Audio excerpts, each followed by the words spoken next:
প্রথম আলো পুরস্কার অনুষ্ঠানে শাকিব খানের হাত ধরেছিলেন তাসনিয়া ফারিন। হাত ধরে বলেছিলেন, সাকিব ভাইয়া, আমাকে কি আপনার সিনেমায় কাস্ট করা যায় না? আপনি অনেক দিন থেকে অনেক সিনেমা করছেন, আমারও সামনে নতুন একটা সিনেমা আসছে, আর আপনার নেক্সট সিনেমায় আমি কি অডিশন দিতে পারি? সাথে সাথে সাকিব খান মুস্কি হেসে বললেন, তোমার কোনো অডিশন লাগবে না, তোমাকে আমি এমনিতেই কাস্ট করে নিলাম। আরফান নিশু সাথে সাথেই সেখানে উপস্থিত ছিলেন। তিনি বললেন, এবার থেকে তুমি কি দেখে দেখে মুভি করবে? সাথে সাথে তাসনিয়া ফারিন আরফান নিশুকে উত্তর দিল, আপনার সাথে কি মুভি করার আমার কোনো ইচ্ছে আছে?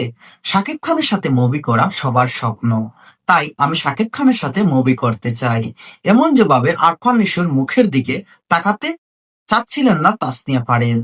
কিন্তু শাকিব খান সেই আনন্দে তাসনিয়া ফারিনকে বলেছিলেন, তোমাকে আমি অনেক বেশি ভালোবাসি, তোমার কোনো অভিনয়ের শিডিউল নিতে হবে না, তোমাকে আমি এমনিতেই কাস্ট করে নিলাম।